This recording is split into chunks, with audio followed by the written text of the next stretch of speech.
Ladies and gentlemen, welcome into night 5 of the Pros versus Joes competition for 2026 in the Fantasy Football Players Championship. Greetings and salutations to all of you Balkaholics. This is indeed the latest episode of the High Stakes Fantasy Football Hour presented by myffpc.com, the Fantasy Football Players Championship. I'm your slightly above average host, Eric Balkman, bringing my co-host shortly. Tonight, we have the 5th of 6 extra special episodes for you. It's the 2026 FFPC Pros versus Joes 3 and Out League number 5 draft tonight. We'll be covering it for its entire duration. Follow along with the live draft board tonight. Watch our pick-by-pick analysis as we call the action to see who's going to win a 2027 FFPC main event squad.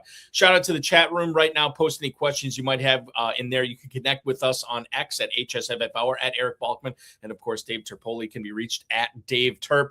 Facebook.com/HSFFhour is where to find us there. highstakesfantasyfootball@gmail.com is where you can email us. We'll try to get to all the chat room questions, X posts, and emails throughout the stream tonight. Thanks to the hard work of our producer and mutual friend Rob and our audio engineer and my best friend Bryce. Please welcome in the 14-time FFPC League champ.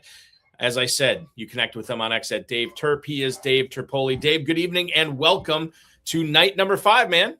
What's going on? How we doing tonight, guys? We're doing good. Now, the jersey we have to get out of the way. This is 82 for the Chiefs. Who are we? Bowe. You know, I should. Here's the thing. I have a Dwayne Bowe Chiefs jersey. And if we get a chance tonight, I'm going to sneak off and I'm going to put my Dwayne Bowe jersey on. So we're both probably going to look at us like we're really weird. Well, no, but that's the thing. It's like Pros versus Joes 2026, and we're both wearing Dwayne Bowe jersey. That's we totally didn't plan it at all. That's a good idea. Like doing like a little quick commercial break or something. I like that. Yeah, exactly. It's something that we'll do shortly here. Want to remind everybody, the FFPC Pros versus Joes is made up of 42 industry pros and 42 FFPC Joes. How those Joes were selected, it was from a random drawing for everybody who had their main event teams for 2026 paid in full by the early bird deadline, which was May 31st. Tonight, one winner in this draft, whoever wins this league, will play it out, is going to win a free entry into the 2027 FFPC main event, a contest that will feature $1 million grand prize, as well as an entry fee of $2,200. So there's some big stuff on the line here tonight. Without further ado, let's get to it. We have the first round already in the books. My God, are we moving quick? Terp? Yeah, absolutely. Okay, here's what we got for tonight. We have Roy Parenzuela and Corey Hanstein, Parenzuela, beg your pardon, who has been a guest on the High Stakes Fantasy Football Hour before. He and Hanstein go ahead and draft Jahmyr Gibbs with the number 1 overall pick. No surprise there. The second pick is the FFPC Joe, who I believe won this competition. No, he's an FFP. He's an industry pro who I believe won this competition with Theo Greminger a few years ago, if I remember correctly. Correct. Maybe okay. Dan Williamson at Overhyped Sleeper from PlayerProfiler on the X takes Bijan Robinson. A wide receiver run here. FFPC Joe Harry Mills drafts Jamar Chase. Dwain McFarland from FantasyLife takes Puka Nacua, another former guest of the HSFF Hour. I think he was actually in season 1 or 2. He's an OG. Jackson Smith and Jigba to Fred Huang, who you saw on this show probably about 2 months or so ago. Fred Huang takes a Jackson Smith in Jigba there. Amon-Ra St. Brown goes to the fantasy guru from FantasyPoints to John Hansen tonight at the 6th spot. Jeremiah Turner and Chris Herbert end up selecting Ashton Genty at the 107. Brock Bowers falls to the 108 tonight. Justin Boone from Yahoo Fantasy takes him there. And then 4 straight running backs to end round 1. You have Christian McCaffrey going to Nolan Cradell and James Doubleday. James Cook off the board to the auction brief host and Footballguys contributor. Drew Davenport takes James Cook. Omarion Hampton to John Flake and Dave Nichols, a.k.a. Jay Flake, takes Omarion Hampton there at the 11th spot. And Mauricio Gutierrez from Estadio Fantasy takes Jonathan Taylor to round out round 1. Terp, there has been a, I don't want to say a groundswell because that's too aggressive, but I have seen a lot of FFPC high stakes players starting to draft Amon-Ra St. Brown over Jackson Smith and Jigba. We don't see that tonight, but it is a battle right now. If you are drafting in the mid-first and you're dead set on a receiver, Smith and Jigba and St. Brown are staring you in the face. Which one are you going with? Real quick, Balky, looks like the chat saying the board's too small. Can you make that a little bigger? Yes, I absolutely can. Thank you, Terp. I will make that bigger right now. And I'm also blind, so I can't see literally anything. That's not a bad thing every once in a while. Right. Okay. Well, I went the wrong way on that one. I'm sorry. Went the wrong way there. It's first time ever. It's your first show ever. I get it. Yeah, no, I'm ironing out the kinks here tonight. This should be how is that good? Should I get a little bigger? I'd say one more. One more? You got it. Yeah. I'll make it one more, and then we'll get this going. So Terp, like I was saying, like in the first round, I mean, obviously Fred Huang made the decision here to go with Smith and Jigba over St. Brown. But I do think that there are people out there making the opposite choice. How do you fall in on this? I mean, if I had a gun to my head, it's probably St. Brown by a little bit. I think I saw a good tweet the other day by Brian Drake. It's not that anybody doesn't like JSN, but everything worked out perfectly last year for Seattle. I said this last night. Shaheed, Horton, Barner, Kupp, Arroyo, a running back room. That's a question. There's a lot of guys. You have a new OC, and this is going to bring back bad flashbacks, but do we know this OC is just going to automatically force feed JSN the ball? We don't. We thought the same thing happened with what happened last year with the Eagles when Kevin Patullo. We thought that they were just going to do exactly what they did the year before when they won the Super Bowl and everything was going to be great, and it was a disaster.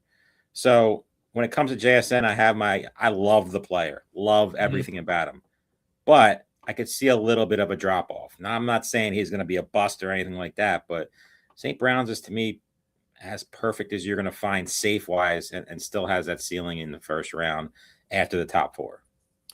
The second round now in the books, Gutierrez going with Chase Brown. So he starts off running back with JT and CB. CD Lamb goes to Jay Flake here, or Jay Flake, I beg your pardon, at the 201 tonight. Barkley goes to Drew Davenport. He goes with Cook. Cook Barkley start one of two teams to go with running back to kick things off. Nolan Crudell ends up drafting Justin Jefferson to go with Christian McCaffrey. Devon Achane, the exciting, explosive running back on the opposite of exciting and explosive offense in Miami, goes to Justin Boone to go with Brock Bowers, potentially the number one tight end and number one running back there. Trey McBride goes to the 206 tonight. Jeremiah Turner takes him there, followed by Derrick Henry to the Guru John Hansen, Kenneth Walker to Fred Huang, and then we see Malik Neighbors at the 209 to Dwain McFarland. Colston Loveland, who went ahead of Trey McBride in PBJ number 4 last night, Terp, falls to the 210. AJ Brown at the 211 to Dan Williamson, and Parenzuela and Hanstein make Tyler Warren a second round pick. Lot to unpack here, Terp, but let's get into it right away. Malik Neighbors at the 209. He is rising faster than I would have thought. What do you make of Neighbors as now? We really talked about this last night, how he can get to the 1-2 turn. Like, I mean, I'm not saying it's a bad pick. I mean, it's not one I'm going to make, but I see why people are doing it. I mean, especially in a contest like this, you're going for a win, and Malik Neighbors healthy, 100%. Is it with Puka, with Nico Collins? What can you say negative about that? So all in all, like, is he reaching? Probably yes. But at the end of the day, Dwayne's one of the smartest people in this industry. He knows what he's doing. He knows he's going for the win. He's not worried about the socks or everything, all the other cool things that you're going to get from 3rd to 11th. So from that perspective, I think he's fine. There's been a lot of Tyler Warren going ahead of Drake London. Pickens falling a little bit. Cam Scatteraboo, all positive so far. He's getting moved up. This is definitely a different draft than we've seen so far. Loveland falling after McBride, which has been pretty popular so far in these, but clearly not in this one. So overall, I mean, Jonathan Taylor falling to 12. Hampton getting up in there, up in the first round. McCaffrey sliding a little bit, from where he's going. People are just petrified right now of the 49ers, which we'll talk about here soon. Yeah. It's definitely been a wild first 3 rounds so far. So, Neighbors, I guess, not surprising because as you mentioned, we were talking about the possibility of this last night. I was talking about the possibility of this even last week on the High Stakes Fantasy Football Hour. What I did not see happening tonight was Tyler Warren making an ascent all the way up to the 212. Now, normally in the FFPC best ball tournament, the format that most closely resembles the Pros versus Joes, he is going at the 308 on average. The highest he's gone over the last 3 days has been 207. So he has crept up into the second round before as tight end 4. How do I know this? From the great work that Darren Armani puts together at Fantasy Mojo, fantasymojo.com, at Fantasy Mojo on X, the godfather of the Pros versus Joes challenge. Anytime we cite ADP on this, it's all due to his work at Fantasy Mojo. So Tyler Warren creeping up at the 212. Terp, I don't know if I necessarily see this as sort of like an ascent that is built to last for the remainder of draft season. I think this is one of the outliers. I don't normally envision in the top 24 picks, even in FFPC tight end premium scoring, 4 tight ends going off the board. I'm not out on Tyler Warren. I'll have some. I'll probably be even with the field, but the Colts worry me. I've said this before on a couple shows we've done. Everybody is automatically saying it's going to be Tyler Warren moving up. I get it.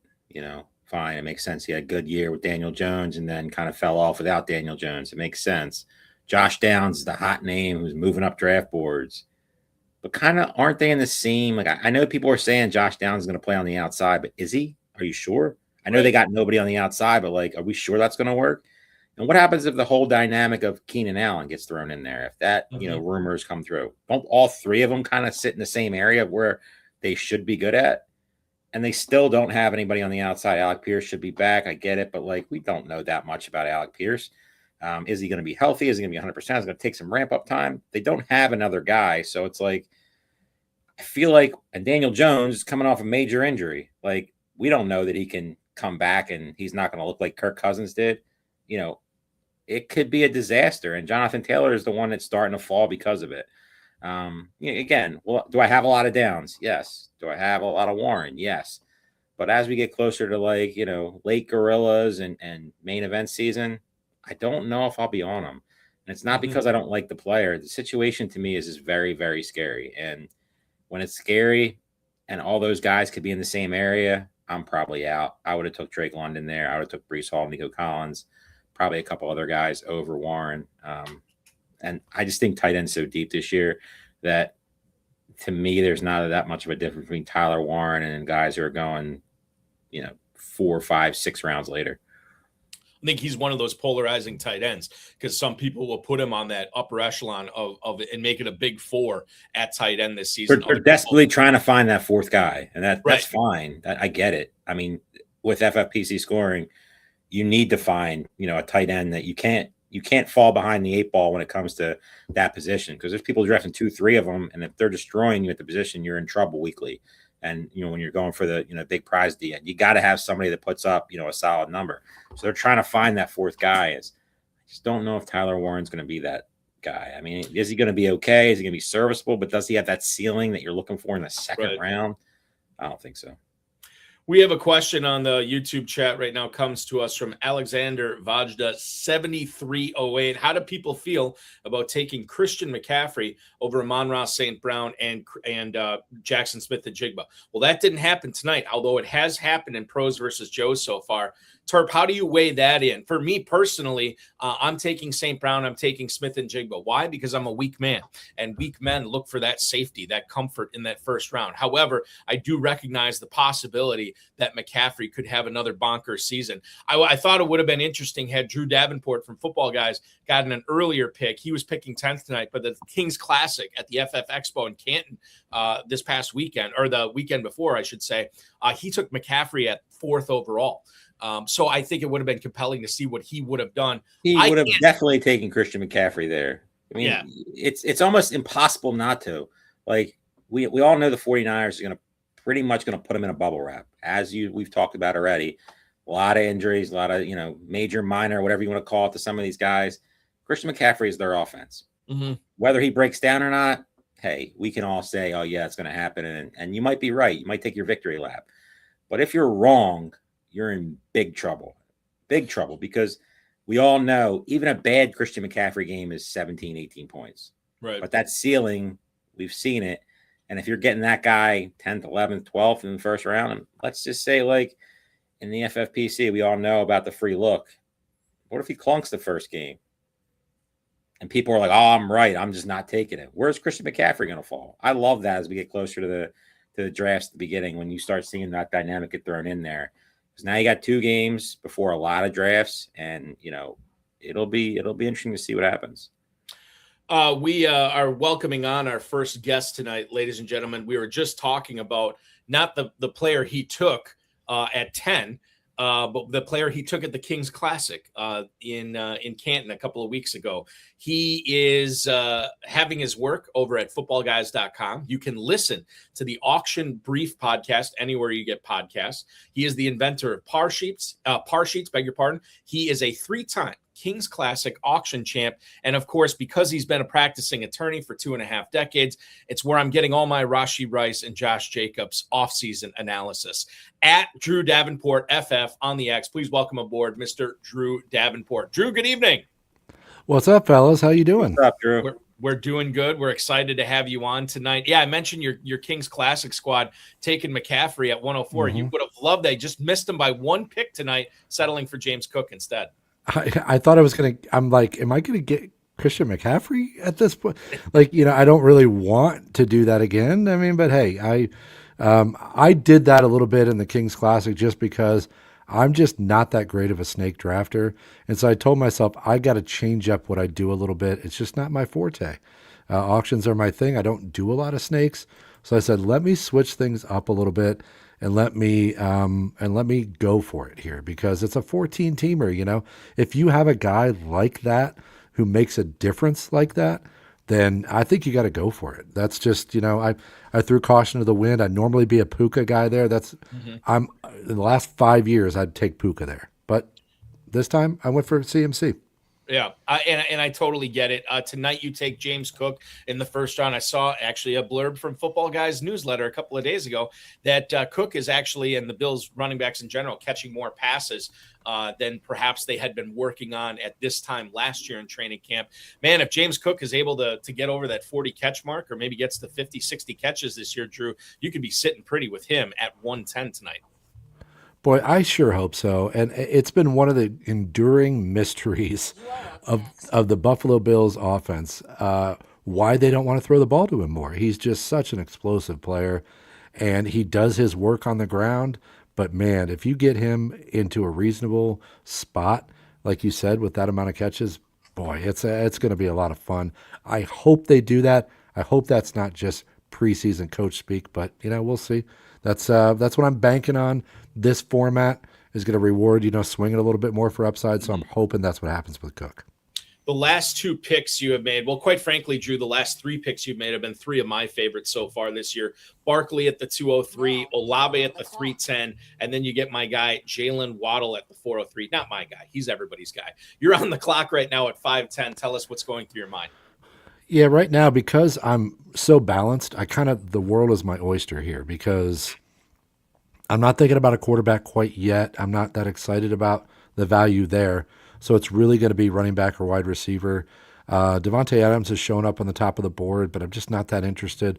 The guy that I'm staring at here is Christian Watson, just because I've got 2 receivers I like already, and Watson gives me that nuclear kind of upside that again, my language. Yeah, it's just that upside that I feel like as a wide receiver 3, sign me up. That's exactly how I want Watson. So that's going to be my pick here. A lot of times I will go safer there and be like, okay, a running back here makes sense to back. Nah, we're not doing that. We're not doing that tonight. We're going to go all upside tonight. The right side, or beg your pardon, the left side of the board, with the exception of Turner and Boone, a lot of purple over there, a lot of tight ends here, Drew. Are you thinking, when it comes back to you and you'll be on the clock here in a couple of picks, are there any tight ends that you're thinking about here, or are you more focused on other positions in the 6th round? I like Laporta here. If he makes it back to me, it's going to be hard for me to turn him down here. But I'm not going to force it. The rest of the guys are pretty similar for me. Some of the guys I really liked are already gone. So Laporta's in my head. I'm also looking at a couple wide receivers that I think can still go crazy here. But boy, oh boy, Travion Henderson sitting there might be one of those picks where I'm not doing that. Yeah, Laporta went right ahead of me. So, hey, took that out of. Yeah, I kind of figured that might happen. The other thing I'm looking at here is Drake May, because I think there's a big difference between May and the rest of these guys. But it's so easy to cobble together some upside late in this draft at quarterback that I just don't know that I want to go for May here, even though everything in my being is like 6th round, just take him. I really, the Travion Henderson thing, I'm not a big Henderson guy. I'm just going to be honest with you. And Devontae Adams shouldn't be still out there either. So as a wide receiver 4, God, that looks really fun. But I think I'm going Henderson here just because if I'm wrong about, I believe Stevenson's not going anywhere. But if I'm a little bit wrong about Henderson and he gets a little bit better, again, nuclear upside here. Yeah. Love it as my RB3. That's what I'm doing here. I'm going with Henderson. Love that pick. Yeah, I think that, and you're getting about 8 picks of value, so about 2/3 of a round of a value here, Drew. And you talk about the upside. If what if, and I've been saying this, basically since the end of last season, what if Henderson just wasn't getting playing time because Vrabel and McDaniels just don't like playing rookies, right? That's a possibility. And if that comes to fruition, where that split between him and Stevenson this year is in favor of Henderson, say like 70-30 or 75-25. I mean, you are talking about the potential for being a top 5 running back that you're getting here in the 6th round. So the upside, the ceiling there is definitely enormous. And the other added benefit here, Drew, and I know you said you're not that good of a snake drafter, but you have offered your team with the first 6 picks, you've offered a lot of balance here. 3 running backs, 3 receivers. If the value falls to you at quarterback, tight end, or quite frankly, either of those other positions, you're going to be able to snatch it up. Yeah, and that's how I like to set up my drafts. And so many times in a snake, I feel like I'm off balance. Like, this is a really strong room. I mean, I don't need to read the names here for you guys to know this is a strong room. Very strong. And I feel off balance in a room like this sometimes because I feel like, especially on the end where I'm drafting, I was a little bit worried about being behind the runs tonight, but everything's kind of just clicked into place a little bit. I wanted, who was it? I wanted Egbuka earlier. He went 1 pick before me. But in general, it's fallen pretty well, and I'm pleased so far. Let's see if I can screw it up. I love the consolation of Jalen Waddle instead of Egbuka too. I think I do too. That's a can't miss a spot there when you're staring both of those guys in the face. Excuse me, Drew. Tell us about the Auction Brief podcast. I think it's something that a lot of people do listen to, but definitely more people should be checking out. Yeah, thanks, man. I appreciate that. I just got done with night 2 of the Salary Cap Summit. It's something I started last summer that I'm bringing back this summer because we got such a big response. We're doing 2 live auctions on Sunday and Monday night. We just finished that second one where I was live commentating while the auctions were going on.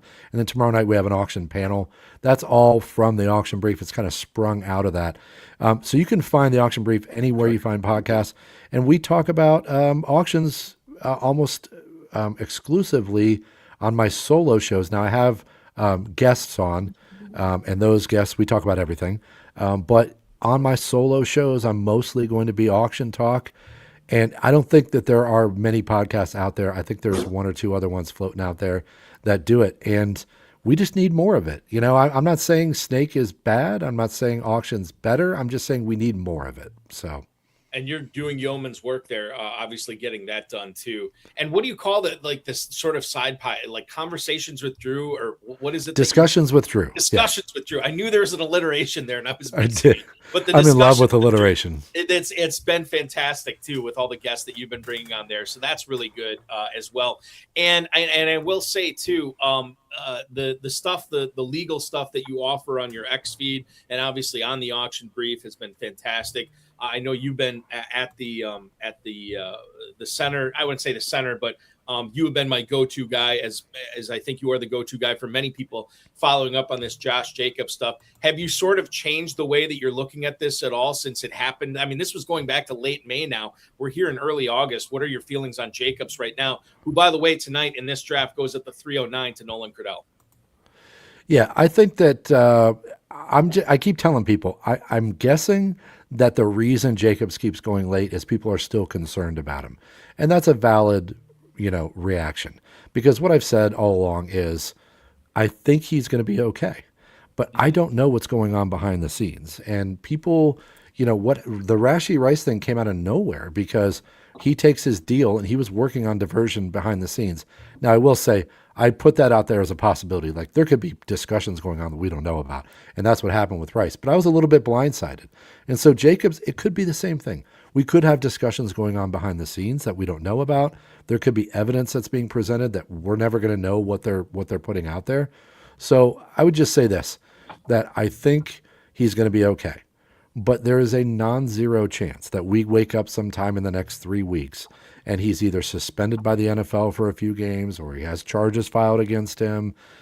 We just don't know. There is an X factor there that I'm guessing that's why everyone has the problem at this point of, because his ADP wouldn't be where it is if he didn't have these troubles hanging over his head. Where do you think it would be? He'd easily be mid to end of second round. I know he's getting a little bit older. I know there's concerns here, but gosh, they love to stuff the ball in at the goal line. Yes, they do. And it's just he wouldn't be going where he's going. I think he's a second round pick, and I took him at the end of the second in the Kings Classic because it's got to be the legal stuff. And again, I was swinging for the fences with McCaffrey and Jacobs back to back there, hoping to have my rocks there. The Jacobs thing, the Rice thing, I think those are the two big ones. Are there any other legal situations in the NFL, Drew, that you've been following that may or may not be affecting the way that you're drafting or purchasing players in salary cap leagues this drafting season? There isn't really many offensive. There's a couple defensive players. I mean, we had the Terrion Arnold situation, but there's just not a lot of interest in me breaking that stuff down. The most interesting case I've been dealing with lately is Tony Romo. So frankly, no, there's not a lot of interest out there right now. There's a lot of interest in the auction brief, which you can listen to anywhere you get your podcast. You can connect with Drew on X at Drew Davenport FF, and of course check out all of his work at footballguys.com. Drew, keep up the great work. Thanks, guys. Keep doing all that salary cap analysis, because I think that, as you said, there needs to be more of it. But you're sort of the go-to for auctions, and you're the go-to for legal stuff right now. So we appreciate all the work you're doing. Well, I really appreciate that, man. Thank you for putting that out there. And I just want to say, Justin Boone, I have a interview scheduled with him tomorrow, and we're going to have a conversation about how he just took Jalen Hurts from me. So we're going to break that down. Well, Drew, make a walk-off pick here. Likely just goes to Crudell. You're on the clock here at 7:10.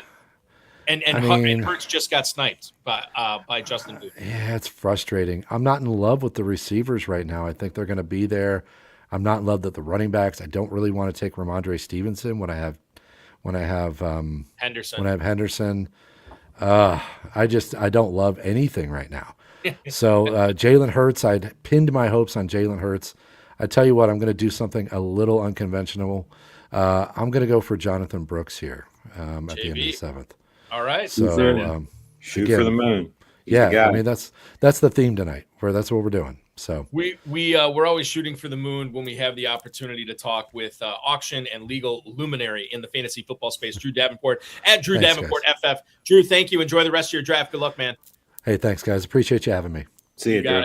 That is Drew Davenport from footballguys.com, drafting from the 10 hole tonight. What do you make of the Brooks pick, Terp, after he gets Cook, Barkley, and Henderson, another upside running back in Jonathan? To be honest with you, through 7 rounds, it might be the best team that I've seen drafted in pros versus Joes. You're being awfully hyperbolic. You said this about Derek Brown's team from Fantasy Pros. It's better than Derek Brown's team. Okay, all right. So legit. Through 7 rounds, a lot of things can change, but right. What's not to like about what he did? James Cook, Barkley, we talk about that. Olave, Waddle, and Watson. All potential, big scores there. Travion Henderson, I probably would have taken in a managed league. I would not have taken him, but in this type of league, you're going for it all. And if he turns out to be the guy with Barkley, with Cook, and now adding Brooks, I don't see any downside. What is it? Like in this spot, he said it perfectly. Like he wanted Hurts. I don't know if he was considering likely, but after that, like you look at some of these guys like Dak, does it fit? Kelsey and Stevenson, you're not really going to do that. That doesn't really make sense for the build.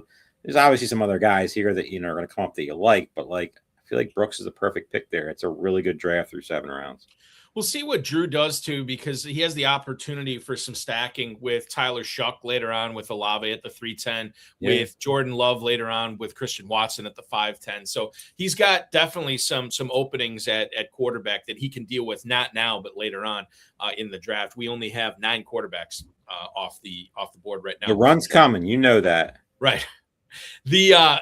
I mentioned this earlier. The FFPC Pros versus Joe's most closely resembles the FFPC Best Ball Tournament, which features a $400,000 grand prize this year. It was $300K last year. It's up to $400,000 this year. You can enter it right now for $125 at myffpc.com. Live drafts and slow drafts going on right now tonight. We'll probably have live drafts going till 1 a.m. And then slow drafts as they fill up. myffpc.com is where to go. That's myffpc.com.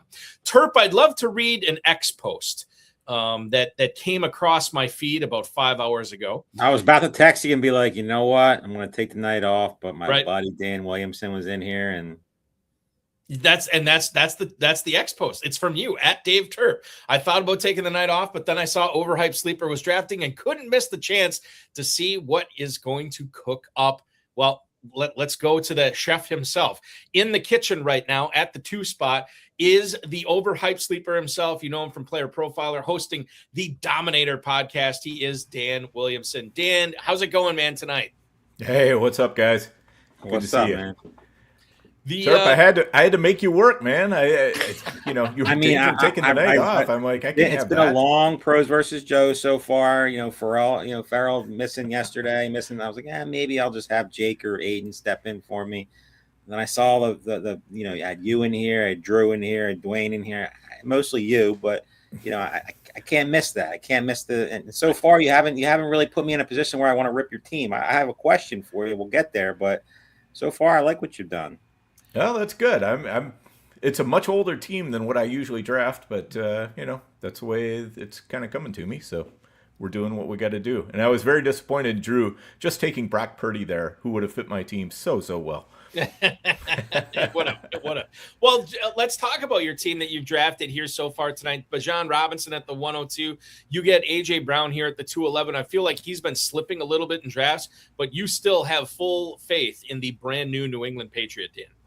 Oh, absolutely. I mean, I was the original AJ Brown 101 way back when he was a sophomore. So, that's been my tagline for years. And hey, if I can get him at the 211 with a new team and a great quarterback, and AJ Brown just needs to get it shaken up and get a new surroundings. And he tends to get bored. He tends to get cranky, and he's just got to have something new around him. And he's got that this year. So I'm excited. I'm excited for this 302 pick that you made right after that and getting Jeremiah Love.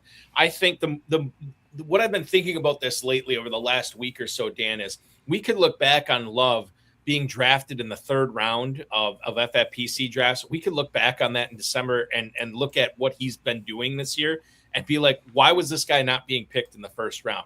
And not only is he not being picked in the 1st round, he's falling to the 3rd. How excited were you? How much thinking did you put into that pick? Or were you just like, hey, look, if Love is there in the 3rd, I have to grab him? I mean, I was happy to grab him there. I probably would have taken Drake London if he had fallen to me. But I knew when I was making my AJ Brown pick that I was probably waving goodbye to Drake London. And once again, I'm gravely disappointed by my fellow drafters taking the quarterback I wanted just ahead of me. Dan, you're on the clock right now. You have a fairly balanced team, 2 running backs, 3 receivers, a quarterback, and a tight end. We are now at the 8-11. May, Robinson, Love in the backfield, Brown, Wilson, Evans split out wide, and then George Kittle on the line as your tight end. You got 30 seconds here. Take us through your thought process on your 8-11 pick. Yeah, I think I don't really see a compelling value anywhere right now.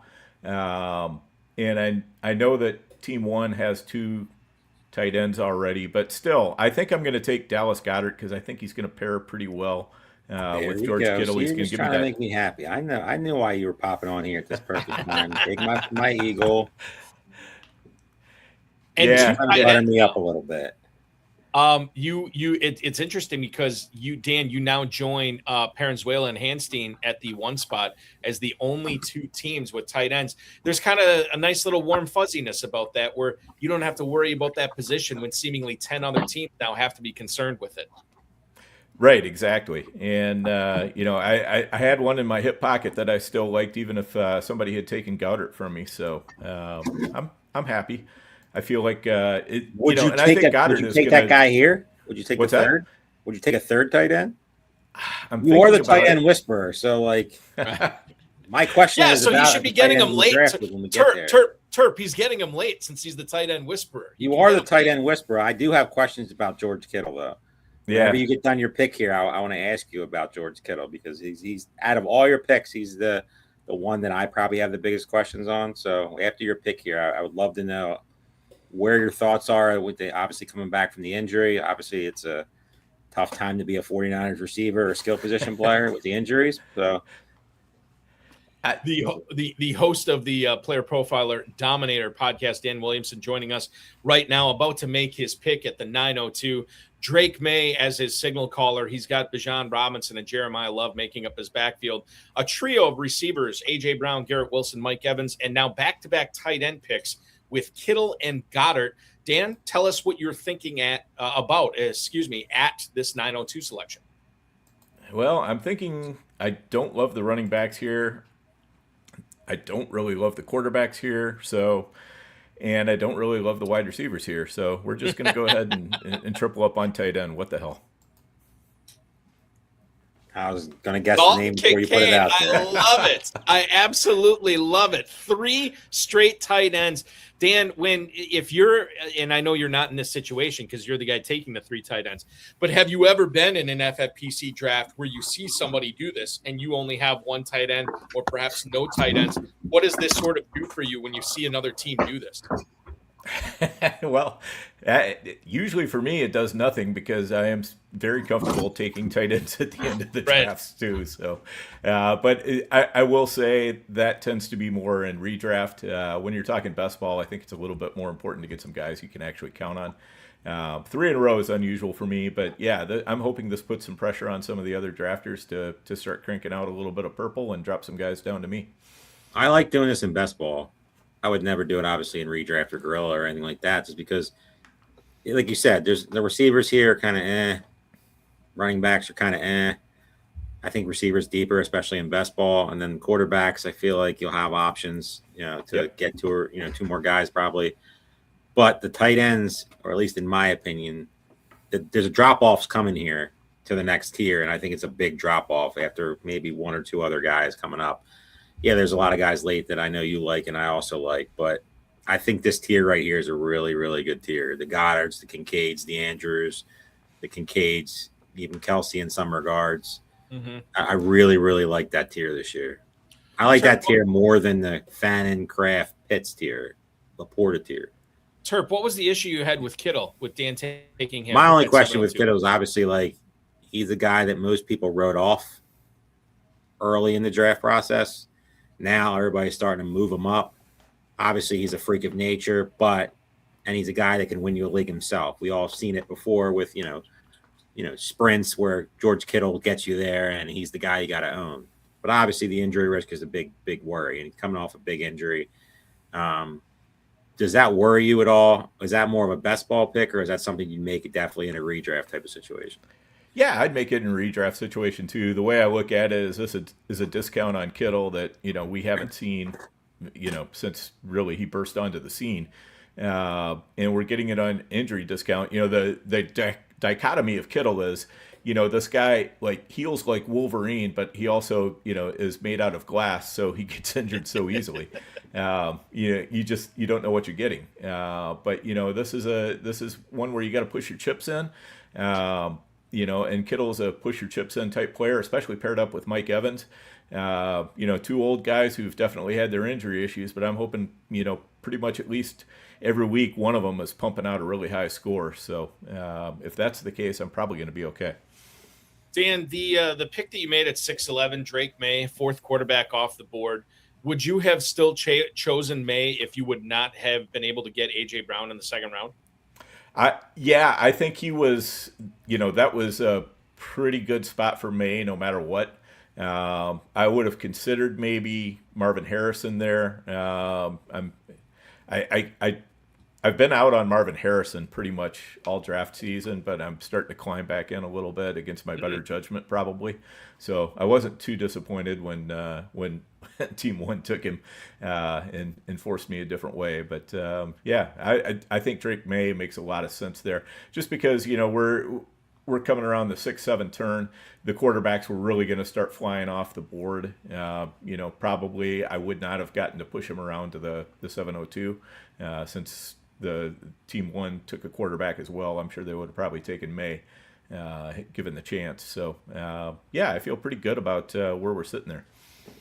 I want to get into sort of draft philosophy and the way that you handle training camp news, Dan. I think this is really important this time of year. We've been craving football. We finally get real football back this week with the Hall of Fame game. But with training camps opening last week, there's a lot of stuff flying around from coaches, from players, from beat writers.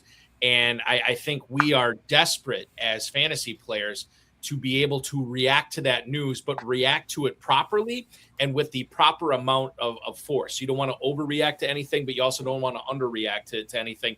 You are a longtime high-stakes player. I'm curious as to how you are handling the news that's coming out right now, and especially the stuff that the beat writers are saying about what these offenses are going to be trying to do in 2026. Yeah, I mean, what you don't want to do is be reacting to every single play in practice, or, this player made a big catch or this player dropped a ball, and, everybody's out there on X just, oh my gosh, moving way up the ranks, moving way down the ranks. And, it's just, to me, you need to just kind of sit back and let that stuff kind of come at you for a while, and just kind of read the drumbeat that's going on around each player. If you're trying to read into every single training camp rep, you're gonna drive yourself nuts, for one thing, and you're gonna lose a lot of money. That's about what it is. It's exactly it. So you want to kind of pull back, listen to the drum beats. What I listen to what the beats say, but I really listen to what the coaches say. I mean, I know coaches will lie too, but the coach is your best chance of getting a good read on the situation.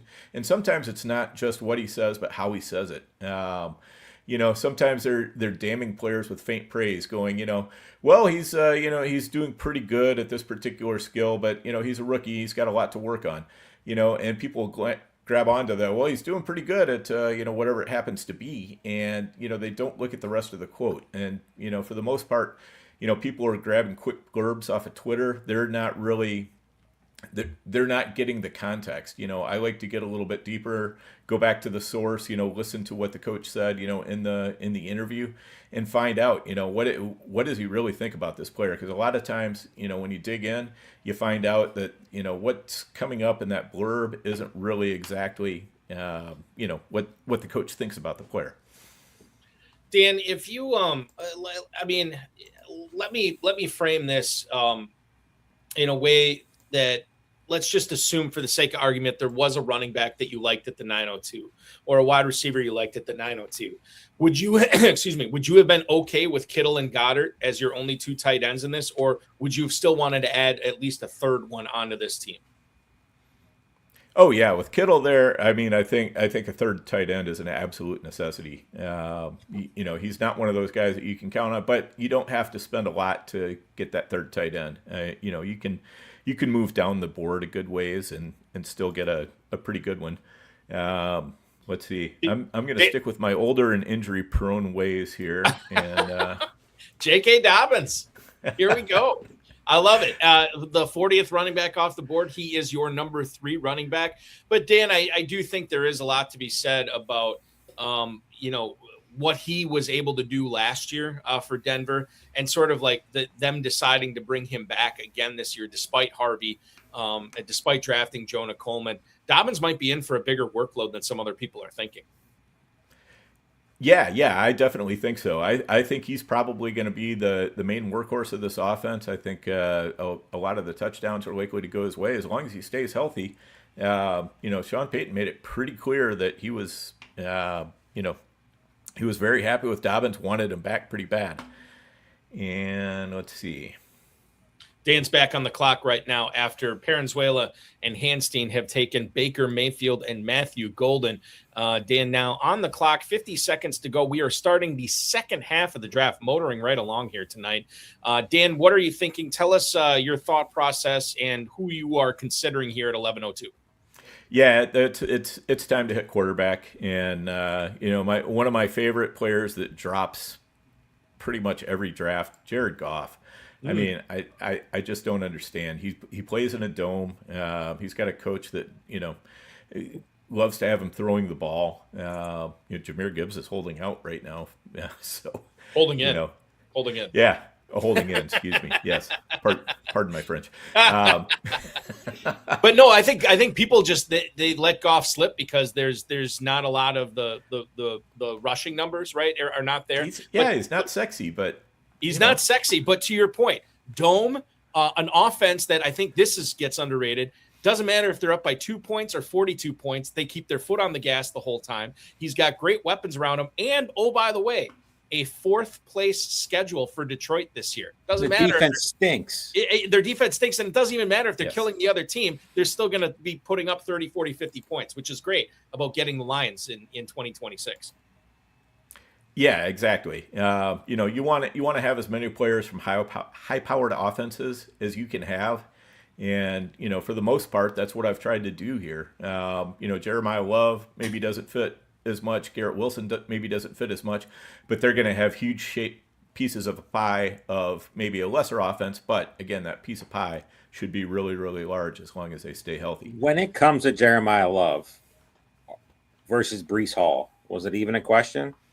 Not for me, no. Are you out on Breece Hall or just? No, I'm not necessarily out on Breece Hall, but I would just much rather have Jeremiah Love because here's the thing. They took him third overall. That to me smelled like an owner pick rather than a GM pick. And, I think if that's the case, the owner is going to want to see his investment play. He wants to be selling jerseys because there's not a whole lot else he can do right now while they're rebuilding. Until they get that he's the guy who's going to sell the jerseys, so they're going to have him out there. I'm sure Tyler Algier will spell him some, but, Love is going to get plenty of chances. He's the best weapon in the passing game. I think he's going to get a lot of targets and, plenty of rushes as well. Dan, I want to talk a little bit about what you're doing for Player Profiler right now. Tomorrow is the long-awaited return. Since last season, we've been waiting for you, for Nelson Sousa, for Matt Modica, for Chris Vaccaro to make the Fantasy Empire return to the world of podcasts. You guys are making it happen tomorrow afternoon, right? Yeah, actually tomorrow morning. We're going on at 11 o'clock Eastern, 10 Central. We're going to be, talking it up.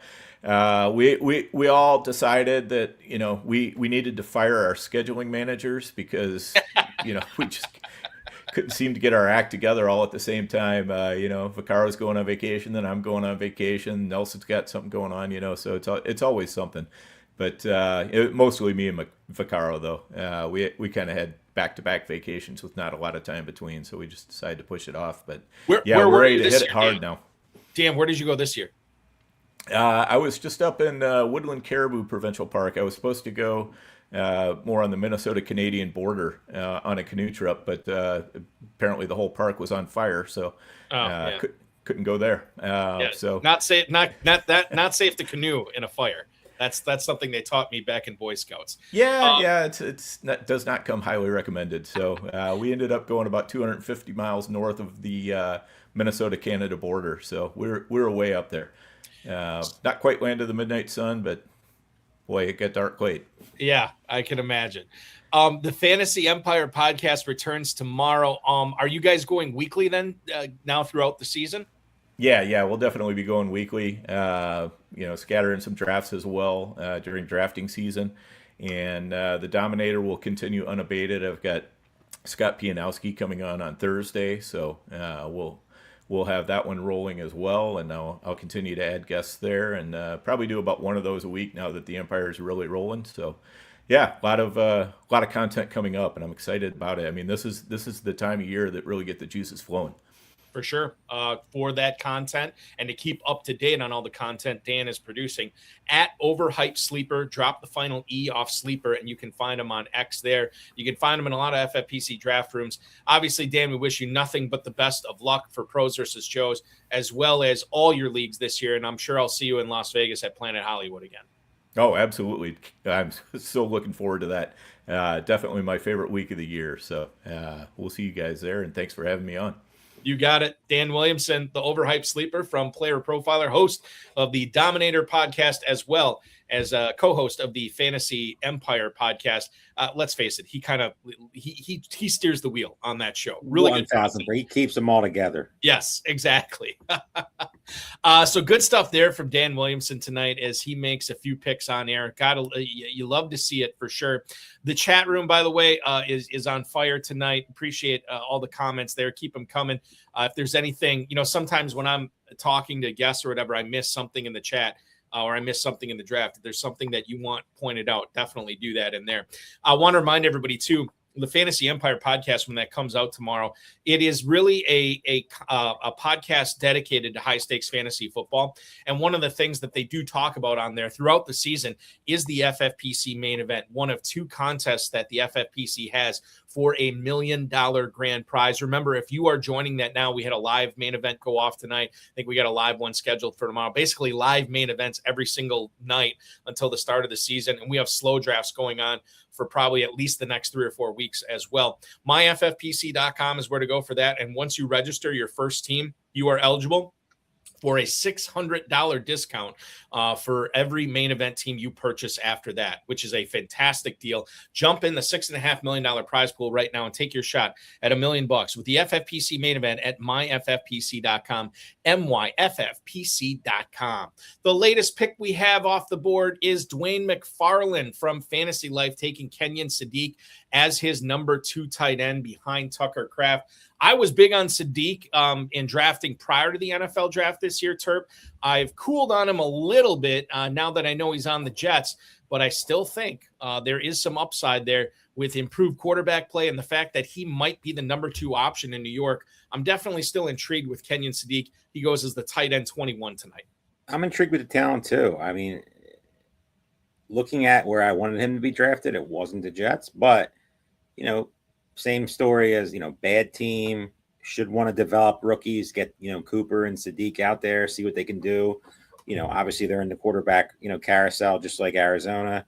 So we'll see there. But at the end of the season, they should be out there. They should be, starting to get familiar with the game, especially tight end positions, a really hard position to learn as a rookie, obviously with blocking and all that stuff. So Sadiq obviously was a little banged up early, but he seems to be healthy right now. Getting good reviews in camp, just a talented player. So I like him too. Again, are you banking a starting position on him? In best ball, I love him a lot. He's a great backup tight end if you have one of the elite guys, or like if you're in a 3 tight end build, it makes a ton of sense to have him because, it might not work right now, but week 5, week 6, week 7, when he starts hitting his stride and if, the Jets are just a little bit better than people think they're going to be, that just sets up Sadiq for a really solid season. The comment from Theo Greminger, who just drafted last night. By the way, check out Theo's stream on the RotoWire YouTube feed as well as the podcast feed. You can watch and listen to his stream of drafting this Pros versus Joe's team from last night, which was great. He says Dan Williamson is crushing it tonight. And we do have another question from Lee Snyder, who was just on FFPC, I beg your pardon, HSFF Extra Reps. Question for Terp. As an Eagles expert, thoughts on Dontavian Wicks this season, Terp? Now, this is a 2-part answer. Number 1, I've always been outspoken on Dontavian Wicks when he was with the Packers. My exact terminology was, he stinks. He's not very good. I'm trying not to be a homer here, but so far in camp, he looks the part. Now, we'll see if that pans out to anything on the field. He's made some plays early. I don't get too excited, overhyped on that. Do I think Dontavian Wicks is going to be a fantasy football producer this year in a redraft league? No, I don't. Do I see a potential in a best ball type of thing where you're getting him late to, hit your lineup a couple weeks? Yes, I do. Because I think the Eagles offense is very undervalued in drafts. And I know people are going to be like, he's an Eagles fan. He's just saying that. But you know, if they continue to improve, if Lemon can stay healthy, Devonta Smith takes that next step. Goddard, we talked about with Dan, Wicks and Hollywood Brown. They have, Barkley coming back, offensive line healthy.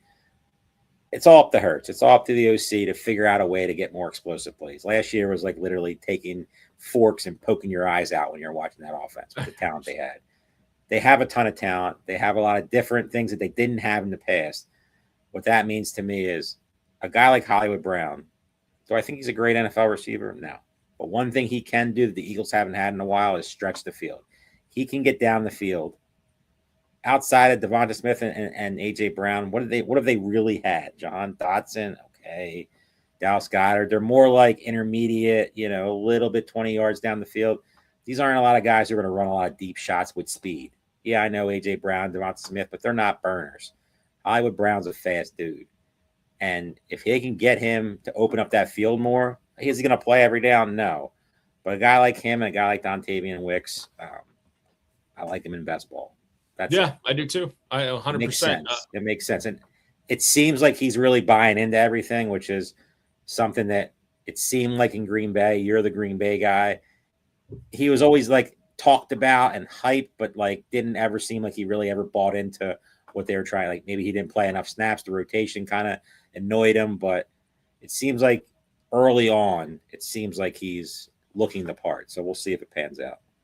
Yeah, I think I said this on one of last week's streams, that I made excuses for Dontavian Wicks basically every single year. You just wanted somebody to be the guy. Let's just call it what it is. Well, it wasn't necessarily that. I just felt like that there was a lot of untapped potential there, and I felt like sometimes the rotation that they had at receiver hurt not only him, but it hurt Reed, it hurt Watson, it hurt Dobbs. Maybe not. Never let anybody fully develop. Right. And so I would just make excuses. Well, if they ever gave him a shot, I think he'd be just fine.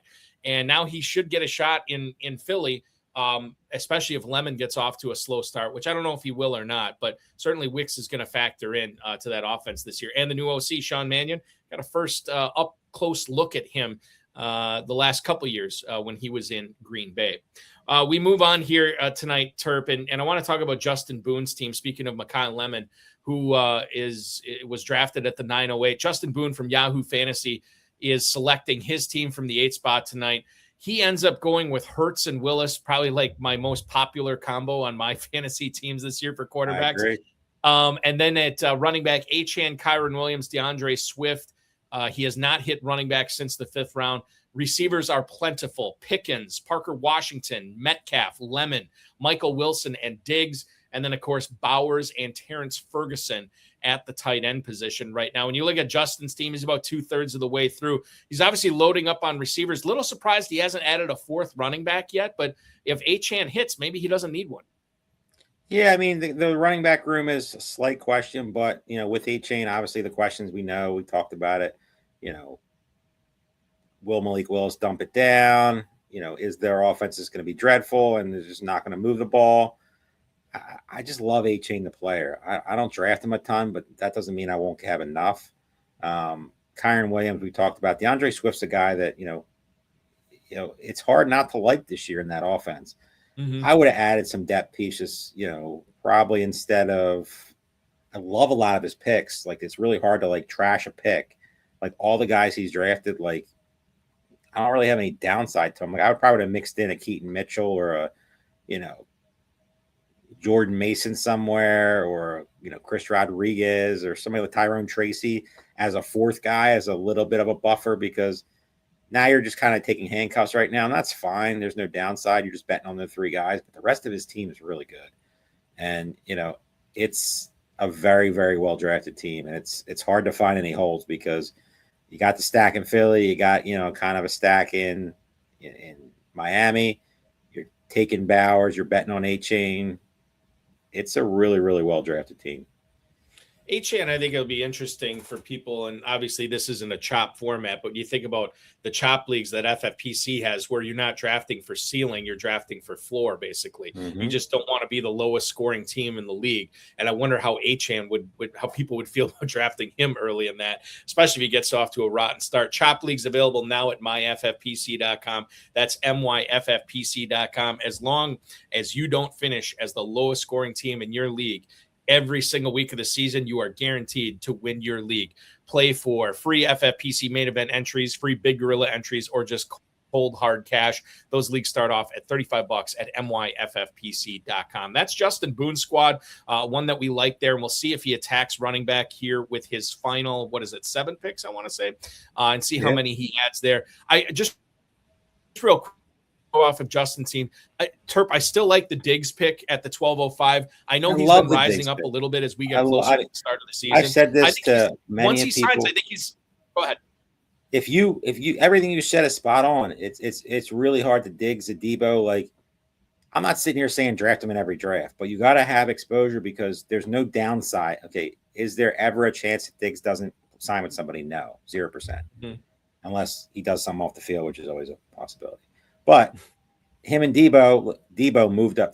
Debo went from like a guy that nobody wanted to draft to now is starting to move up boards because, oh, wow, now he's everybody's falling off in San Francisco. So now Debo's going to get work. It makes like same thing with Diggs. Like, where can Diggs sign that would make him stay where he's at? He could go to Buffalo. It's very, very, very, very like unlikely. If he goes to Indianapolis, that's a killer for me. But if he goes with Jaden Daniels, how do you not like that? Yeah. It's Jaden Daniels is the perfect fit for him. He does all the intermediate stuff. Terry McLaurin's the deep threat. It makes so much sense. I don't know what they're waiting for. And if Washington is serious about, and we don't know. I mean, maybe it's not Washington. Maybe it's Diggs just not wanting to play in training camp. It could be. I have no idea. But yeah, I would be most excited about Washington. I'll just say this too, and I know we're definitely more excited about Diggs the Commander than Diggs the Colt. But regardless of where he signs, that dude is going to shoot up at least 2 rounds of ADP once he's inked for an NFL team. And then at that point, hopefully your bags are already packed because now you're paying a little bit more for him. And it's also uncomfortable because like he's let's just say he goes to Washington. Yeah. I love him in best ball, but in redraft, like, it's definitely going to be McLaurin. Is it going to be Chig? Is it going to be Diggs? Like, you're betting on a guy who might be the third target in that team. And there's some questions there. And obviously they have some guys behind that they kind of don't really know at this point. So that's when it gets a little tricky where you can get him now in the 12th round, 13th round in some drafts. Where's the downside? Yeah. No, I think you're making some good points there. And obviously stuff that people are going to have to consider in all FFPC leagues, not just pros versus Joes. Dwain McFarland from FantasyLife is picking at the 4-hole tonight. And we should have talked about his team earlier. This is my fault, Terp.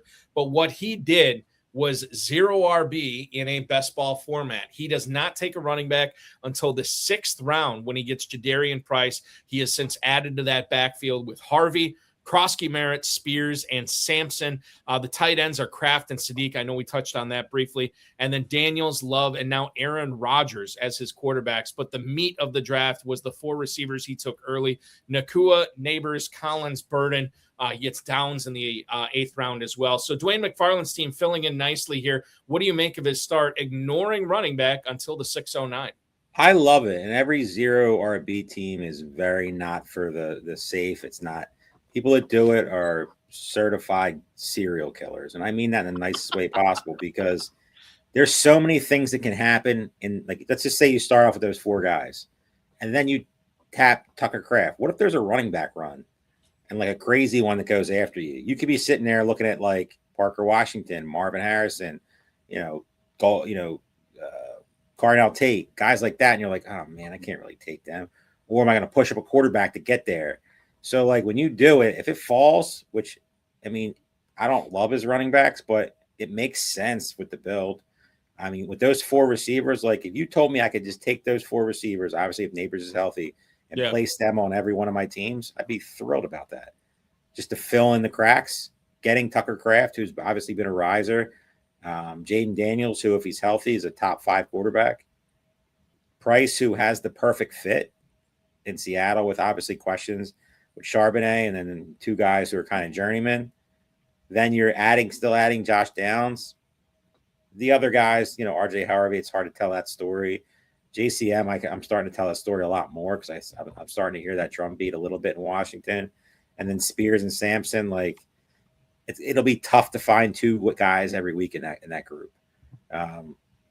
That's the only one who gets a little tricky. To me, you got to punt a position, and it's really hard to punt running back. But Dwain is, like I said, he's one of the smartest guys in this industry, and he's a guy that if anybody can figure out, it'll be him. But it's not for the faint of heart. I'll tell you that, because it's like you said, your patented line, which I love. It's one of my favorite lines you say. I like to have a balanced roster, and if you start off 4 running backs, 4 receivers, whatever, you eliminate that. Value is really hard to take. Right. So you got to either take your guys, or like once you see your certain guys are going to stare you in the face, and you're just like, I just can't take that guy, and I really want to very bad. So he pulled it off, but it's risky. That running back room, he should not take another position besides running backs. I mean, there's not a lot of a solid left, but that's what it comes down to. I will say, in regards to going 0 RB in best ball, there's a reason that you are taking those wide receivers and those tight ends in those first 5 picks, because they probably should be going in the first 5 rounds, right? So they're good. They should be good producers. And if if you hit on, you don't even have to hit on all of them, but if you hit on 4 of them, then all of a sudden, what do you need to do later on in the draft? Hit on 1 running back, and then maybe 1 other tight end or 1 other receiver. Or 1 injury happens, everything falls into place. That's my point. Like for this, like if you are sharp and like Dwain, and you know your stuff, and you feel really confident in your ability to draft 5 studs in the first 5 rounds, then you just got to get a little bit fortunate later on in the draft with like 1 or 2 players out of the 15 that are there. And all of a sudden you could be looking at a free main event entry in the FFPC next year. And there's a lot of very smart guys that are buying into the 0 RB this year. I guess I'm not smart because I'm not. I see. I thought like it a step back. Like I still see it every so often. It's definitely not as prevalent as it was. No, if anything, it's like a 10% out of a, usually it was like you saw a ton of, the ship chasing guys, all those, well-known guys that were doing it every draft. It was like, all right, we're just going to mix it in, or the hero RB. Yeah. I've seen a lot of smart people do a lot of 0 RB this year, zigging when everybody's zagging. I get it. It's just risky because, in my opinion, running back, the drop-off is massive when you get to a certain spot. And it's like in a best ball league, that's different. But in a redraft, like main event, gorilla type of situation, baby gorilla, when you're looking at having to click a button of RJ Harvey or JCM or Blake Corum every week or Aaron Jones, it's tough. You could be great everywhere else, but it's just tough. And if you don't get that production early in the season, by the time it does start taking off, you could be done. Terp mentioned the FFPC Big Gorilla. Allow me to tell everybody the 7 Bananas promo is still live with the Big Gorilla right now. Every time you enter that draft, fingers crossed you get a 7 pick, because if you keep stacking up multiple 7 picks consecutive times, you're going to get free FFPC teams, free best ball tournament teams, free main event teams, free high society teams. And then if you get it 5 times in a row, boom, Jungle Safari for 4. Or if you're not a Safari type, we'll just give you $50,000 too. That's the other part. Why are you doing this? It's just an added bonus. The reason you're playing in the Big Gorilla is to win that $1 million grand prize. Remember, you're getting a $50 discount off every 3rd team. Live drafts and slow drafts going on right now throughout the remainder of drafting season, all the way up until week 1. The FFPC Big Gorilla back for year 2 at myffpc.com. That's myffpc.com.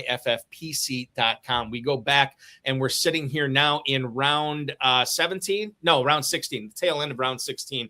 Michael Mayer, I believe, left practice with a busted up nose today. Clint Kubiak, I think it was today, or maybe it was yesterday. I'm getting it mixed up right now. But what do you make of Mayer going to Harry Mills, the FFPC Joe squad here at 3? He doesn't have Bowers, but if anything were to happen to Bowers, Terp, with the lack of proficient and known and solid receivers on that Las Vegas team. I wonder if Bowers were to miss time, knock on wood, hopefully he doesn't. I wonder what Mayer could be as in that offense. A lot of contingent upside for the 16th round here. 1,000%. I mean, you never want to bet. I mean, Bowers is clearly a guy that I think is going to continue to rise up. He can't really rise much more, but he's just the guy that's having all positivity around him right now. There's no negative shade. But Mayer, is going to be on the field enough to maybe, in a best ball format, hit your lineup a couple times. And if God forbid something happens to Bowers, I mean, you could be sitting at a 16th round draft pick that's gold. And when you're down here and you're trying to look for that guy who could be a league winner or a Pros versus Joe's winner, you look at guys like this. You look at guys like, I know people hate Cade Otton. I get it. I understand he doesn't score touchdowns, but Baker Mayfield for some reason doesn't hate him. And you see some splash plays. He's had some big catches. Type of situation, especially with FFPC scoring. You could do way worse as your third tight end in a best ball format. David Njoku, probably out there. We talk about the Chargers a bunch. It's just a crowded room. I love Oronde Gadsden pre-David Njoku. I don't really care about Charlie Kohler. If he beats me, I guess I could just whatever. But you look at some of these picks that are getting taken earlier, you could always tell a story like A.J. Barner as a third tight end. Why would you say no to that?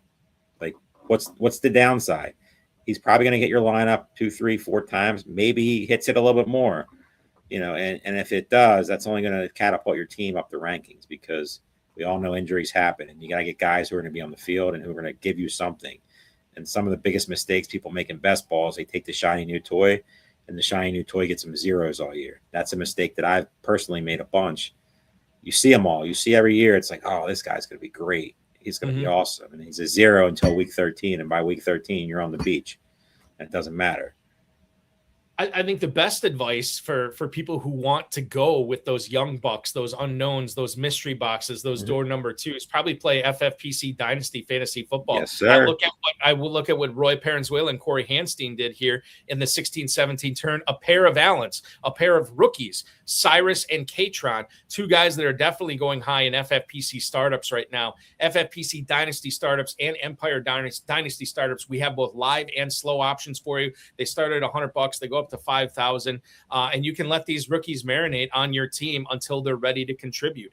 MyFFPC.com is where to go. Play fantasy football year-round, 2,200 dynasty leagues, and not a single one has ever folded at MyFFPC.com. I want to bring on our next guest, ladies and gentlemen. You know him, you love him, you watched him on this show, fill in for Farrell Elliott, roughly, I would say 2 months ago, almost to the date. And he is back tonight, drafting tonight from the 5-hole. You can follow him and connect with him on the X at FHuang21. He is Fred Huang. Welcome aboard, Fred. Thanks for popping on, man. Oh, hey guys, how's it going? What's up, Fred? It's going well, but how's it going with you? What do you think of your team here as you only have a few picks left tonight in your Pros versus Joe's debut? Yeah, I knew this was going to be a tough one. I mean, I know a lot of the guys, I follow them, and there wasn't a lot that fell. Definitely did it. Don't love the team, but, you never know. It's best ball. Things can happen. Things can happen, for sure. I talked about this sort of discussion that's starting to develop among a good plurality of high stakes players about maybe taking St. Brown over Smith and Jigba in the first round. You go with Smith and Jigba. Was that a conversation in your head at all? Were you contemplating St. Brown there? Or when you saw the top 4 off the board, did you just know like, okay, Smith and Jigba is my guy here?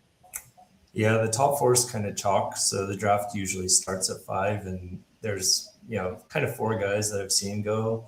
I'm between JSN and Bowers, and I personally have Bowers higher, but my ownership of Bowers is just over 25%. So I'm trying to balance things out a bit. I don't want to be underweight on JSN, and so I decided to build it out this way. I'm noticing, Fred, there is a huge presence of Kansas City Chiefs on this squad that you have built. Walker in the second, Rice in the 3rd. You also get Patrick Mahomes in the 9th. You add Xavier Worthy in the 11th.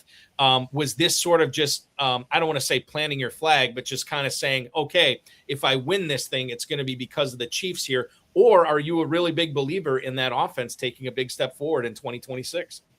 No, absolutely not.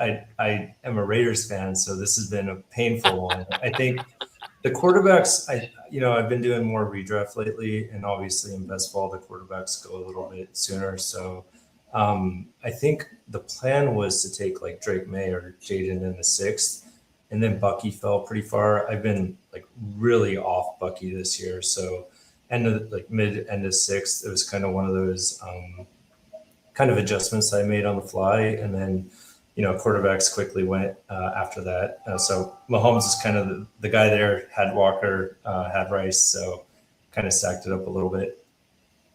The Irving Gainwell picks, I know you mentioned how Irving fell, and he did. He's basically a round behind his ADP for the FFPC Best Ball Tournament. You get him at quite the value tonight. Then in round 8, you take Gainwell. Was that by design, or was he just the best running back there for you, or did you want to sort of have some security in that Tampa Bay backfield? Yeah, I usually go light at running back in these best balls. I have 5 or 6, so it doesn't hurt to have a couple guys.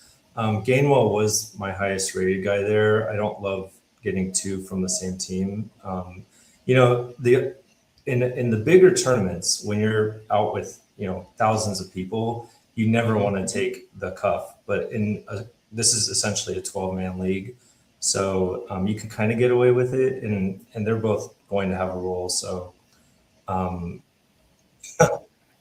okay, I just got up on the clock. And right, Fred, I'm going to let you. I'm going to set this up. You contemplate your pick. Fred is on the clock right now at the 18:08. The team so far for Fred Wong is Mahomes, Nick Stroud at quarterback, Walker, Irving, Gainwell, Tracy, Brian Robinson at running back. The receivers are Smith and Jigba, Rice, McMillan, Tyson, Worthy, Trey Harris. The tight ends, Kyle Pitts, Gunnar Helm, and AJ Barner. Fred, you could go in a lot of different directions here, but you say, what the hell? How about a third Buccaneers running back? Yeah, I just got the backfield. If one of them gets hurt, the other 2 should have roles. And something I've never done, but hey, we're trying a new thing out, and we'll see if it materializes. I could definitely see how it will not. It's funny because you never want to see your guys hurt, but if one or God forbid 2 of these guys go down, I mean, you could be looking at a massive return on really any of them, like Irving, Tucker, Gainwell. They all could be big if one of these guys misses time. Has there been, Fred, as you only have 2 picks left, did you have any fist pump picks tonight where you get on the clock, you avoided snipes, and your guy was still there? Did you have any of those picks that you were really pumped up about getting? There wasn't any great values that fell. It's just been that type of room. There's actually been quite the opposite where, guys fell that I probably wouldn't normally take, like Bucky, and that kind of, played things out a little differently.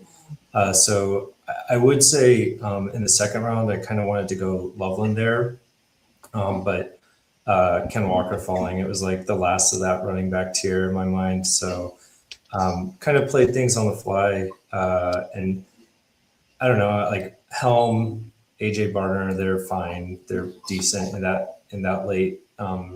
So, I don't love this team, but it's best ball. Things can happen. Yeah, sure right. can.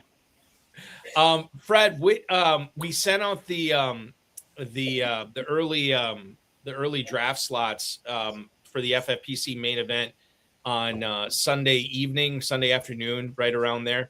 And I'm trying to see what you got here. It looks like you got an 11 spot for the main event this year. Yeah. So that'll be my 3rd main, and my 2nd time getting 11. And I think 11 has been kind of the slot I've been getting. So if you guys were doing that, same, man. Same. And so I've been drafting from 11 so much that my you're dialed in.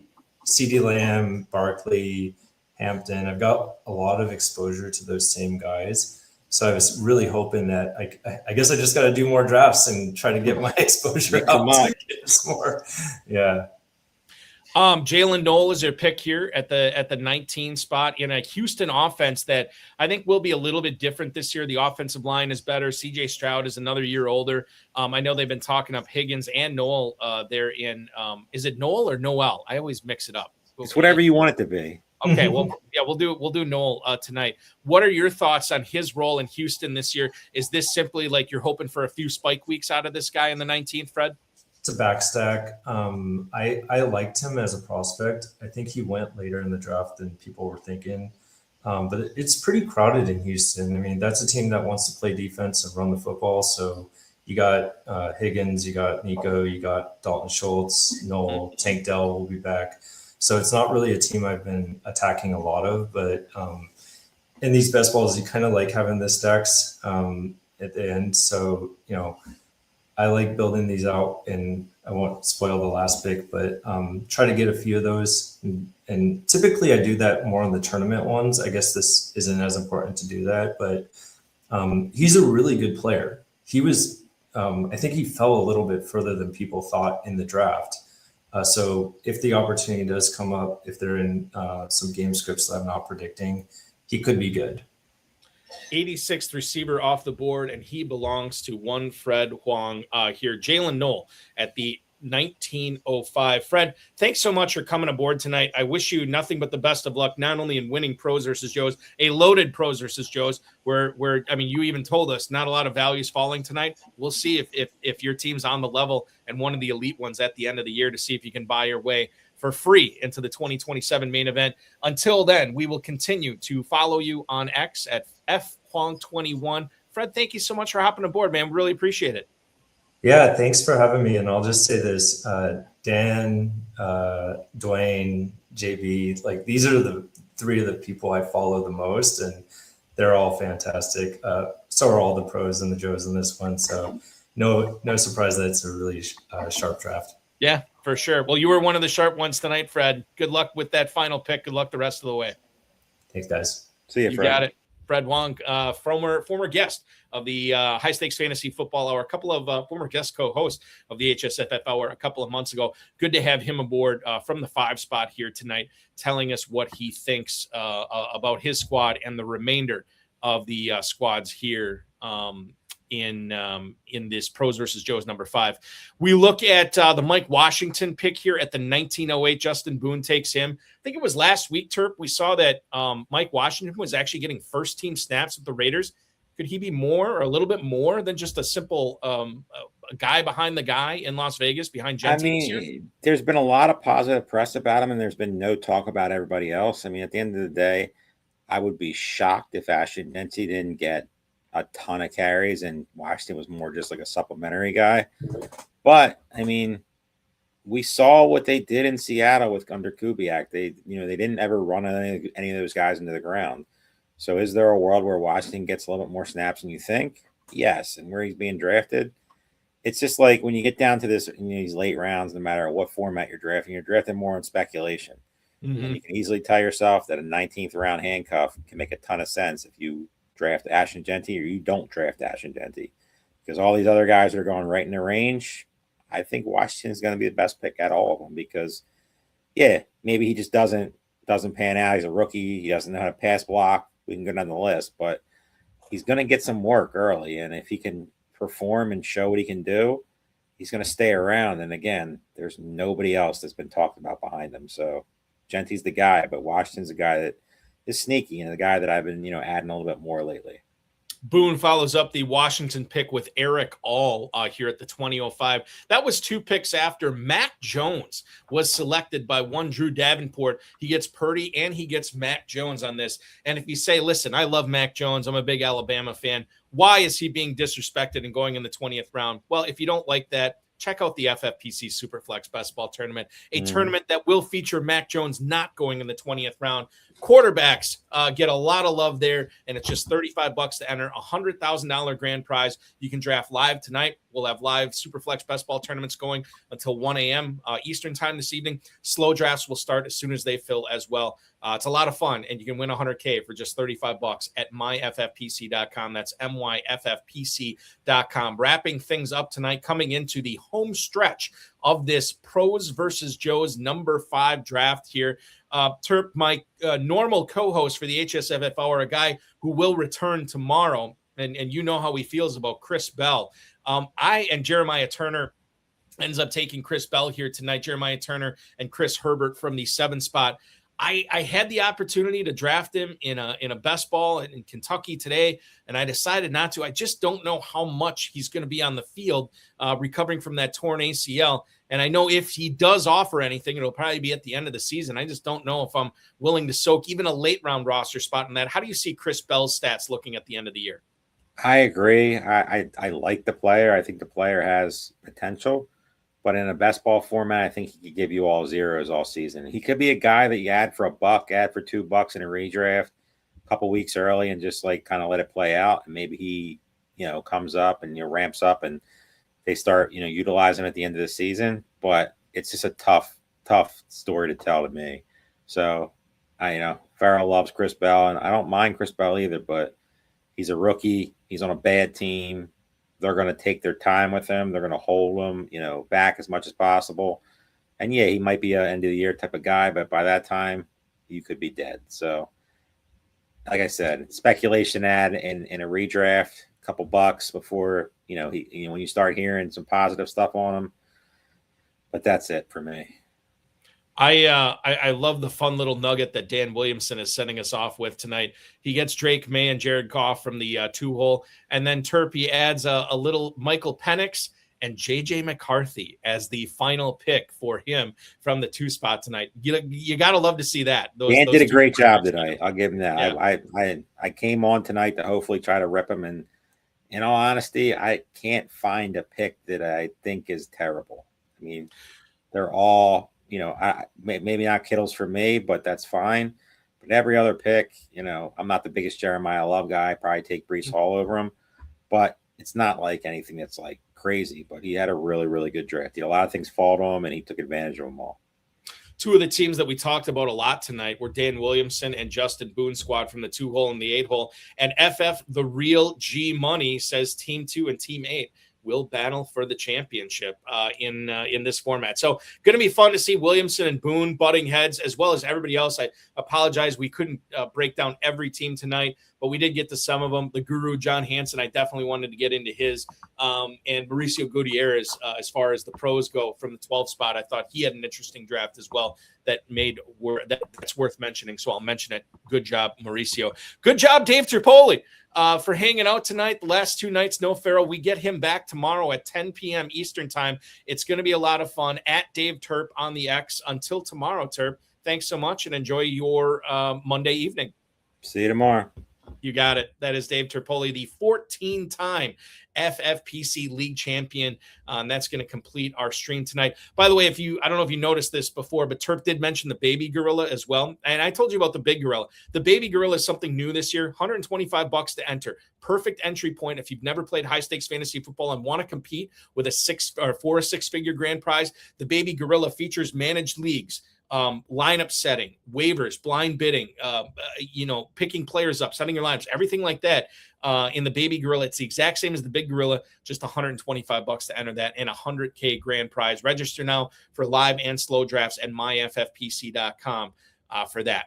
That will wrap up Pros versus Joes 5. We put a bow on the whole thing tomorrow with Pros versus Joes number 6 starting at 10 p.m. Eastern time. It's affectionately and maybe appropriately called garbage time. It is the final Pros versus Joes live draft here on the streams that we'll be doing this year. The FFPC Joes will be drafting from the even spots tomorrow. Longtime, super talented FFPC player Dave Coman will be drafting as one of the Joes. Caleb Alcorn and Sean Isaacs, former Pros versus Joes overall champs, from like 6 years ago or 7 years ago. They make their return this year. They're drafting from the 4 spot. Caleb just came on the road of his high stakes lowdown with me last month and got a chance to catch up with him. Talked about strategy for PVJ. Go back and listen to that on the RotoViz feed or anywhere you get podcasts, as well as the FFPC socials. We have Steve G and David Hubbard also teaming up tomorrow. Steven Yergalos and David Hubbard, the 2016 FFPC main event overall champ there in the 6 spot. Red Auerbach from the 8 spot tomorrow. Clayton Etheridge, who was a guest on the High Stakes Fantasy Football Hour a couple of weeks ago. He'll be drafting from the 10. And then former HSFF Hour guest and RotoViz High Stakes Lowdown guest, Paul Teixeira and Peter Puzo, drafting from the 12 spot. That's the Joes. Those are the Joes, I should say. The pros tomorrow from FF today is going to be Doug Orth. And I know Doug's doing some work for FantasyPoints as well. So Doug Orth will have the first pick tomorrow. FFmastermind.com's Mike Nazarick will be picking 3rd tomorrow. You're going to see John Daigle from Establish the Run at the 5 spot. Also from Establish the Run, Evan Silva from the 7 hole tomorrow. Darren Armani, the godfather of the pros versus Joes, is picking 9th tomorrow. And then John Paulson from 4 for 4 is the final pro drafting from the 11 spot tomorrow. That's going to be a lot of fun. I want to remind everybody to like this video, subscribe to the channel, comment on the video, share it with your friends, share it with your enemies, and get notified each and every time we go live.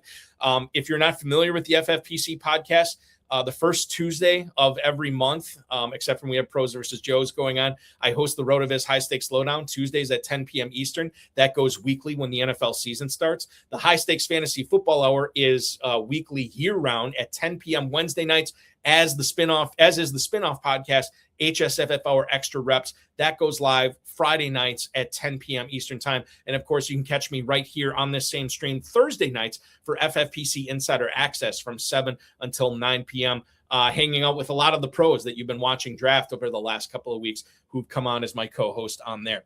I want to thank Fred Huang. I want to thank Dan Williamson, Drew Davenport, Dave Terpoli, Darren Armani, the FFPC, producer, mutual friend Rob, audio engineer, my best friend Bryce, and of course, most of all, you listeners, you streamers, you downloaders, you viewers. We appreciate it. A lot of good feedback tonight, a lot of viewers tonight, and we will go out with a bang with Farrell Elliott tomorrow, obviously, as well. FFPC Player 1 is the last thing I'll mention tonight. Draft against 11 smart FFPC CPU players and win cash. In fact, for a lot of you who got your main event slots on Sunday, you know which spot you're picking at. Why not try to mock that from an FFPC draft standpoint in Player 1? You can choose your draft slot there and still win cash for it. MyFFPC.com, play Player 1. It's not available everywhere, but it's available in a lot of spots in the country. Try it out for $10. See if you like it or not. If it's for you, you're going to love it. If it's not for you, at least you know it's not for you. But you can help prep for your main event against 11 smart FFPC CPU players, which all have different profiles, all have different ways that they like to draft, and you never know who's going to be in your draft. Check out Player 1 at myffpc.com. For Dave Terpoli, I am Eric Balkman. This has been the High Stakes Fantasy Football Hour. Thanks so much for watching, everybody. Your week officially continues now.